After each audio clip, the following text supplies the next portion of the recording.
Doctor Vandana Das കൊലപാതക കേസിൽ ശിക്ഷാവിധി ശനിയാഴ്ച. കൊല്ലം അഡീഷണൽ സെഷൻസ് കോടതിയാണ് ശിക്ഷ വിധിക്കുക. ക്രൂര കൊലപാതകം നടത്തിയ പ്രതിക്ക് പരമാവധി ശിക്ഷ നൽകണമെന്നാവശ്യപ്പെട്ട് പ്രോസിക്യൂഷൻ വാദമുന്നയിച്ചു. അതേസമയം താൻ കുറ്റം ചെയ്തത് മനഃപൂർവ്വമായിരുന്നില്ല എന്നും പ്രായശ്ചിത്തം ചെയ്യാൻ തയ്യാറാണെന്നും പ്രതി സന്ദീപ് കോടതിയെ അറിയിച്ചു. കഴിഞ്ഞ ദിവസം പ്രതി സന്ദീപ് കുറ്റക്കാരനാണെന്ന് കോടതി കണ്ടെത്തിയിരുന്നു. ഇന്ന് പ്രതിയുടെയും പ്രോസിക്യൂഷന്റെയും പ്രതിഭാഗത്തിന്റെയും വാദം കേട്ടു.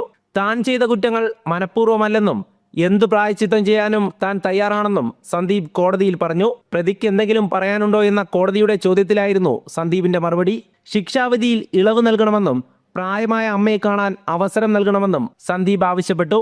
എന്നാൽ നടന്നത് ക്രൂര കൊലപാതകമാണെന്നും പ്രതിയെ സുഖപ്പെടുത്തുവാനുള്ള ചികിത്സ നൽകുമ്പോഴായിരുന്നു ഡോക്ടർ വന്ദനയെ പ്രതി 20ലധികം തവണ കുത്തി കൊലപ്പെടുത്തിയതെന്നും പ്രോസിക്യൂഷന് വേണ്ടി special prosecutor advocate Pratap G Padikkal വ്യക്തമാക്കി.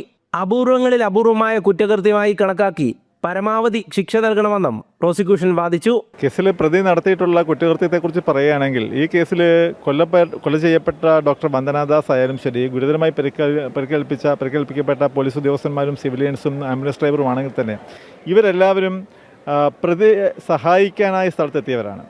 അപ്പോൾ സഹായിക്കാനായി സ്ഥലത്തെത്തിയവരെ കൊലപ്പെടുത്തിയ ഒരു കേസ് എന്നുള്ള തരത്തിൽ തന്നെ ഇന്ത്യൻ ശിക്ഷാ നിയമത്തിലെ 302 വകുപ്പ് പ്രകാരം നൽകാൻ ഒക്കുന്ന പരമാവധി ശിക്ഷ പ്രതിക്ക് നൽകണം എന്നുള്ള ആവശ്യമാണ് പ്രോസിക്യൂഷൻ ഇന്ന് കോടതിയിൽ ഉയർത്തിയിട്ടുണ്ടായിരുന്നത്. ഡോക്ടർ വന്ദനാദാസ് നേരിട്ട ക്രൂരമായ ആക്രമണം കോടതിയിൽ വിവരിച്ചപ്പോൾ വന്ദനയുടെ അച്ഛനും അമ്മയും കോടതി മുറിയിൽ പൊട്ടിക്കരഞ്ഞു.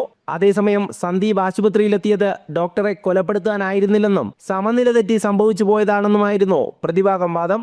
ഇരുവാദങ്ങളും കേട്ട കൊല്ലം അഡീഷണൽ ജില്ലാ കോടതി ജഡ്ജി PN വിനോദ് ശിക്ഷാവിധിക്കായി കേസ് 21ലേക്ക് മാറ്റുകയായിരുന്നു.